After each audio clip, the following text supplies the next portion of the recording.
The wind came first, sweeping cold across Miller's Slope, dragging with it the smell of dry thorn and old rain. From the county road you could see the whole hillside, bare in patches, tangled in scrub everywhere else, climbing at an angle that made grown men grip their steering wheels tighter as they passed. Nothing grew there. Not really. Not since anyone in town could remember. They called it cursed, though no one could say exactly why. A farmer's widow, decades back, had tried wheat and lost it. A younger man after her had tried orchards, sheep, even lavender, and each time the slope had swallowed the effort whole, spitting back nothing but rock and ruin. Eventually, people stopped trying. The land became a joke, a place you pointed to when you wanted to describe something hopeless. Which was exactly why, on a gray October morning, half the town gathered along the fence line to watch Elias Thorne lead 35 dwarf goats up that same doomed hillside. He didn't look at them.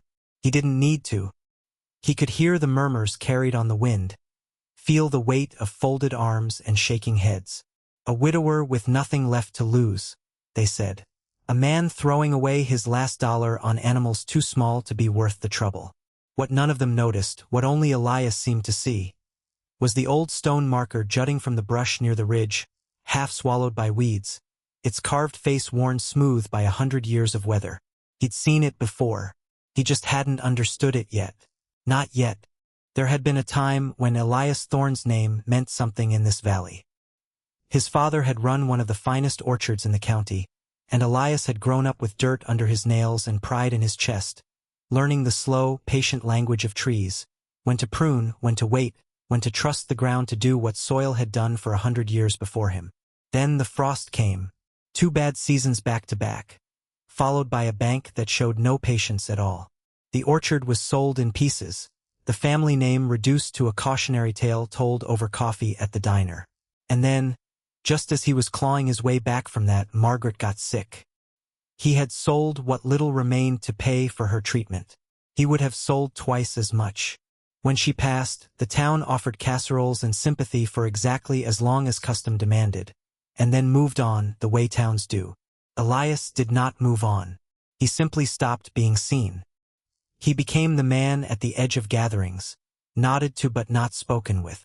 The cautionary tale evolved, no longer just the orchard, but the widower himself, the man who'd once had everything and now had an empty house and a used truck that coughed black smoke on cold mornings. So when word spread that Elias had spent his last real money, every cent of it, on 35 dwarf goats and a lease on the one piece of land nobody wanted, the reaction wasn't surprise. It was almost relief. Finally, a story that made sense of him. The auction house buzzed with quiet laughter the day Elias raised his hand. Dwarf goats weren't bred for meat, weren't prized for milk in any real quantity, and certainly weren't the animal anyone expected a man rebuilding his life to bet on. Other buyers exchanged glances as the auctioneer called his number, some outright chuckling behind cupped hands. 35 head, the auctioneer repeated, as if giving Elias a chance to reconsider. He didn't blink. He raised his hand again. What no one in that room understood, what Elias himself could only half articulate even to himself, was that dwarf goats weren't chosen by accident. They were browsers, not grazers. They didn't just eat grass. They tore through bramble, stripped thorn bushes to bare stems, chewed through scrub too dense and unruly for cattle or sheep to touch. On land too steep for a tractor, too tangled for a scythe, they were the only living machine built for the job. He'd read about it in an old agricultural journal years ago, tucked into a memory he hadn't needed until now. Miller's Slope wasn't cursed. It was buried under 30 years of neglect, of bramble growing over bramble, of nobody bothering to look beneath the mess. He signed the papers with the last of his savings and walked out past the smirking crowd, saying nothing. Let them think what they wanted. He had a plan they couldn't see yet, one rooted in patience they'd long since decided he didn't have. By the second week, the whole town had an opinion. At the feed store, men joked about how long it would take before Elias came crawling back for a bank loan. At the diner, a betting pool quietly formed. 3 weeks, someone guessed. A month at the outside, before the goats wandered off or starved or simply proved what everyone already believed, that the slope broke everything it touched. Children rode past on bicycles, slowing just long enough to point and laugh at the strange sight of small, shaggy animals scattered across the impossible incline. Even Harlan Voss, the wealthiest landowner in the valley, drove out one afternoon just to see it for himself, parking his gleaming truck at the fence line with a look of amused pity on his face. "I'll give you $800 for the lease," Harlan said, leaning against the fence as though doing Elias a favor. "Save yourself the embarrassment." Elias didn't answer right away. He watched one of the goats, a small brown one with a torn ear, work its way through a thicket of blackthorn like it was nothing, stripping the branches clean in minutes. "Not for sale," he said finally. Harlan laughed, shook his head, and drove off, already composing the story he'd tell at dinner that night. Elias stood alone at the fence a long while after, the wind picking up, the laughter of the town still ringing faintly in his ears. It didn't wound him the way it once might have. He simply turned back toward the hill and kept watching the brush disappear, one bite at a time. The first frost came and went, and still the goats worked. Slowly, the slope began to change. Not in the way anyone in town would have noticed from the road, but in small, deliberate patches that only Elias, walking the hillside every evening, could truly see. Where thick bramble had once formed an impenetrable wall, there was now open ground, scarred with old root systems and pale, sun-starved soil. And scattered through that newly bared earth were things that didn't belong to any wild hillside. A line of flat stones, too even to be natural, and further up, a rusted iron post driven deep into what looked like a deliberately leveled patch of ground. Elias crouched beside the post, brushing away decades of dirt with his bare hands. It wasn't fencing. It was too finely wrought for that, its top capped with an ornamental swirl long dulled by rust. He'd seen posts like it before in photographs of his grandfather's era, marking property lines for land worth protecting. He straightened slowly, looking out over the slope with new eyes. This wasn't wasteland. It had been shaped once, deliberately, carefully, by someone who cared enough to mark its boundaries. The question settled into his chest like a stone dropped into still water. If this land had once been worth marking, worth protecting, why had it been left to rot beneath 30 years of thorn? He didn't have an answer yet, but for the first time since Margaret's passing, he felt something close to purpose. By early spring, the goats had cleared enough of the upper slope that the shape of the land itself began to emerge, and what it revealed stopped Elias cold on a chilly morning walk. Terraces, wide, shallow, stone-edged terraces, cut into the hillside in long, even bands, climbing the slope like steps built for giants. It was old work, expert work, the kind that took years of planning and labor most modern farmers wouldn't bother attempting. Someone had once shaped this entire hillside for cultivation, and cultivation of a very particular, very deliberate kind. Word of the discovery slipped out the way all things did in a small town. Not through Elias, who kept mostly to himself, but through a hiking group that wandered too close to the fence line and snapped photos of the strange stone steps rising through the brush. By the following week, the mockery in town had taken on a different, quieter shape. At the feed store, the jokes grew thinner. At the diner, old-timers exchanged glances instead of laughter, some of them murmuring names that hadn't been spoken aloud in years. One evening, old Franklin Reyes, who rarely left his porch anymore, stopped Elias outside the hardware store, gripping his sleeve with more urgency than his frail hands seemed capable of. "That's not just any land you're clearing, son," he said, voice low, eyes darting as though the words themselves might be overheard. "You ought to be careful what you go digging up." Before Elias could ask what he meant, Franklin had already turned and shuffled away, leaving the question hanging heavy in the cold evening air. By early spring, the goats had cleared enough of the upper slope that the shape of the land itself began to emerge, and what it revealed stopped Elias cold on a chilly morning walk. Terraces, wide, shallow, stone-edged terraces, cut into the hillside in long, even bands, climbing the slope like steps built for giants. It was old work, expert work, the kind that took years of planning and labor most modern farmers wouldn't bother attempting. Someone had once shaped this entire hillside for cultivation, and cultivation of a very particular, very deliberate kind. Word of the discovery slipped out the way all things did in a small town. Not through Elias, who kept mostly to himself, but through a hiking group that wandered too close to the fence line and snapped photos of the strange stone steps rising through the brush. By the following week, the mockery in town had taken on a different, quieter shape. At the feed store, the jokes grew thinner. At the diner, old-timers exchanged glances instead of laughter, some of them murmuring names that hadn't been spoken aloud in years. One evening, old Franklin Reyes, who rarely left his porch anymore, stopped Elias outside the hardware store, gripping his sleeve with more urgency than his frail hands seemed capable of. "That's not just any land you're clearing, son," he said, voice low, eyes darting as though the words themselves might be overheard. "You ought to be careful what you go digging up." Before Elias could ask what he meant, Franklin had already turned and shuffled away, leaving the question hanging heavy in the cold evening air. It was late April when Elias found it. Not searching, not expecting anything, simply walking the goats up through a stretch of thicket that had resisted clearing longer than the rest. The animals had finally broken through, and there, standing crooked and half-strangled by decades of bramble, was a tree unlike anything that should have grown wild on that hillside. Its bark was silvered with age, its limbs twisted into the gnarled architecture of something old and deliberately shaped, not wild growth but the unmistakable silhouette of a pruned, cultivated apple tree, gone feral only because no hand had touched it in far too long. Small, hard buds were beginning to swell along its branches, stubborn signs of a life that refused to end even after decades of neglect. Elias stood frozen, one hand resting against the trunk, feeling the rough bark beneath his palm, the way he once had in his father's orchard, a lifetime ago. He looked past the first tree and saw the shape of a second, further up the slope, and beyond that, the ghost outline of a third, all spaced with the same careful human precision. Rows. Not scattered wild growth, but rows, planted with the same deliberate intention as the terraces beneath them.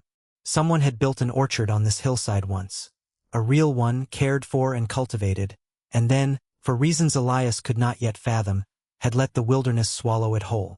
He sank to his knees in the damp earth, apple bud in his palm, and felt for the first time in years something dangerously close to hope. The county records office was a cramped, dust-heavy room in the back of the courthouse, and Elias spent 3 full days there, poring over land deeds and survey maps that hadn't been touched in a generation. What he found reshaped everything he thought he understood about Miller's Slope.